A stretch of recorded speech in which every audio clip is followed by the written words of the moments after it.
కరీంనగర్ జిల్లా జమ్మికుంటలో దారుణం జరిగింది. రైలు కింద పడి ఒక ప్రేమ జంట బలవన్మరణానికి పాల్పడింది. ఇద్దరు ఇన్స్టాగ్రామ్లో ప్రేమించుకున్నారు. ఇన్స్టాగ్రామ్లో వాళ్ళిద్దరి మధ్య ప్రేమ పుట్టింది. ఇద్దరు పెళ్లి చేసుకోవాలనుకున్నారు. కానీ పెద్దలు వాళ్ళ పెళ్లికి ఒప్పుకోరేమోననే అనుమానంతో, ఒప్పుకోరేమోననే భయంతో ఆ ఇద్దరు రైలు కింద పడి బలవన్మరణానికి పాల్పడ్డారు. ఇప్పుడు మీరు ఆర్టీవీ స్క్రీన్ పైన చూస్తున్న ఈ ఇద్దరు యువకులే ఆ రైల్వే స్టేషన్లో బలవన్మరణానికి పాల్పడిన యువకులు. ఈ ఘటన కరీంనగర్ జిల్లా జమ్మికుంటలో చోటు చేసుకుంది.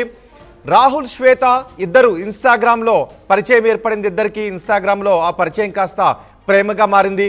అయితే పెళ్లికి పెద్దలు ఒప్పుకోరేమోననే భయంతో ఇప్పుడు మీరు ఆర్టీవీ స్క్రీన్ పైన చూస్తున్న ఈ ఇద్దరు ఆ రైల్వే ట్రాక్ పై పడి బలవన్మరణానికి పాల్పడ్డారు. బిజుగిరి షరీఫ్, పాపయ్యపల్లి మధ్య రైల్వే ట్రాక్ పై ఇద్దరి దేహాలు కనిపించాయి. ప్రేమకు పెద్దలు ఒప్పుకోరేమోననే భయంతోనే ఈ ప్రేమికులిద్దరూ బలవన్మరణానికి పాల్పడ్డారు. యువకుడిది రాచపల్లి గ్రామానికి చెందినవాడు. ఆ యువకుని స్వగ్రామం రాచపల్లి. యువతి నిర్మల్ జిల్లా ఎర్వచింతకు చెందినది శ్వేత కరీంనగర్లో డిగ్రీ ఫస్ట్ ఇయర్ చదువుతోంది. ఇంకా చదువుకుంటోంది. డిగ్రీ ఫస్ట్ ఇయరే.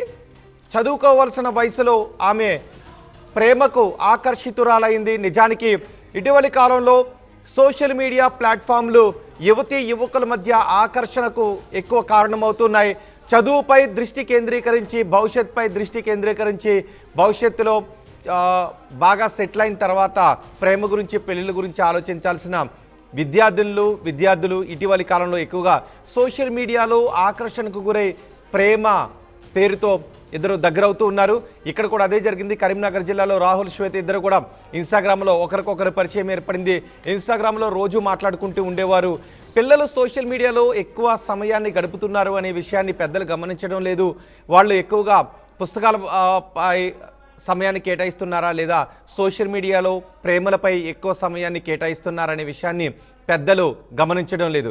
నిజానికి ఆ వయసులో ఉన్న యువకులు ఆకర్షణకు గురవుతూ ఉంటారు. కానీ పెద్దలు మాత్రం అలా ఆకర్షణకు గురైనప్పుడు సహజంగానే వాళ్ళ ప్రేమను అంగీకరించే పరిస్థితి ఉండదు. ఎందుకంటే ఇక్కడ శ్వేత డిగ్రీ చదువుతుంది. డిగ్రీ ఫస్ట్ ఇయర్ చదువుతుంది. మొన్నే ఇంటర్ కంప్లీట్ చేసుకొని ఇప్పుడే డిగ్రీలోకి వచ్చింది శ్వేత.